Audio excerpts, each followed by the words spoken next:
మేడ్చల్ జిల్లా Boduppal municipal corporation చెంకిచెర్లలో BJP Medchal assembly అభ్యర్థి ఏనుగు సుదర్శన్ రెడ్డి భారీ రోడ్ షో నిర్వహించారు. రోడ్ షోలో జనసేన ఎంఆర్పీఎస్ నాయకులు పాల్గొని సుదర్శన్ రెడ్డికి మద్దతు తెలిపారు.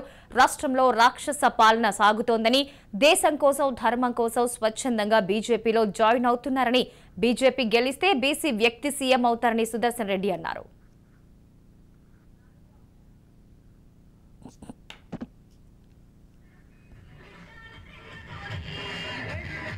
भारत माता की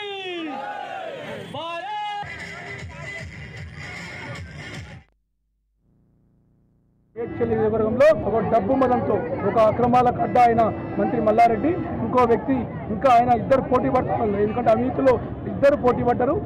కాంగ్రెస్ అభ్యర్థి వజ్రేష్ యాదవ్ వాళ్ళిద్దరూ మేమంటే మేమని 10,000 ఇస్తాం 20,000 ఇస్తామని అంటున్నారు. కానీ స్వచ్ఛందంగా ప్రజలు బీజేపీ వైపు దేశం కోసం ధర్మం కోసం నరేంద్ర మోడీ గారి నాయకత్వంలో నన్ను ఆశీర్వదించడానికి ఈరోజు ప్రజలందరూ నా దగ్గరికి వచ్చి నేను చెప్పిన వాళ్ళ సమస్యల వచ్చిందే పరిష్కరిస్తానని చెప్పిన హామీ ఇవ్వడం జరుగుతూ ఉంది.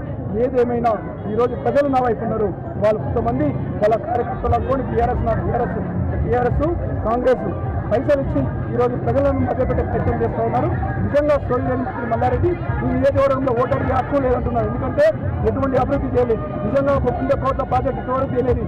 దద్దమ్మోడు అంటే అది మంత్రి మల్లారెడ్డి నువ్వు ఇవాళ 1000 కోట్లు ఖర్చు పెట్టిన ప్రజలు మొత్తం వ్యతిరేకంగా ఓటేయాలనుకుంటున్నారు. నిజంగా ఈ షో ఉంటే ఇప్పటివరకు ఒకరికి డబుల్ బెడ్రూమ్ చేయలేదు, రేషన్ కార్డులు ఇవ్వలేదు, రాష్ట్ర కార్మిక మంత్రి లేదు, ఒకరికి ఉద్యోగ అవకాశాలు కల్పించలేదు. నిజంగా ఈరోజు పేదల భూములు పెంచుకుంటారు. ప్రతి చెరువు కబ్జాలో మంత్రి మల్లారెడ్డి ఉన్నాడు. కాంగ్రెస్ వ్యక్తి కూడా ఈరోజు బోడుపల్లో అనేక పేద ప్రజల ప్లాట్లు పెంచుకున్నాడు. ఈరోజు పార్కులు కబ్జా చేసిండు. అటువంటి అవినీతి చరిత్రలో ఉన్న వాళ్ళకి ఓటు వేయద్దని ప్రజలు నిర్ణయించుకున్నారు. నేను రాజకీయాల్లో ఈరోజు ప్రజాసేవ చేయడానికి వచ్చిన నా సౌకర్యంలో ఎంతో మంది జీవితాలు కాపాడినా కాబట్టి నాకు ప్రజల ఆశీర్వాదం మెండుగా ఉంది. ఏదేమైనా మేడ్చల్ నియోజకవర్గంలో కమలం పువ్వు గుర్తు బీజేపీ పార్టీ గెలుస్తున్న నమ్మకం అయితే నాకైతే ఉంది. ప్రజలు మా మేనిఫెస్టో చూస్తూ ఉన్నారు. మేము ఇచ్చిన మేనిఫెస్టో వెళ్తుందో ఇది ఇల్లు లేని వారికి ఇల్లు కట్టడం అనుకోండి, లేకపోతే ఇళ్ల స్థలాలు ఇవ్వడం అనుకోండి, 12,000 రూపాయలు పిల్లలకు అకౌంట్లో వేయమనుకోండి, రైతులు 3,000 ఉన్న మద్దతు అనుకోండి, 4 ఉజ్వల కనెక్షన్స్ 4 ఉచితంగా ఇవ్వడం అనుకోండి, పెట్రోల్ డీజిల్ పై రేటు తగ్గించడం అనుకోండి.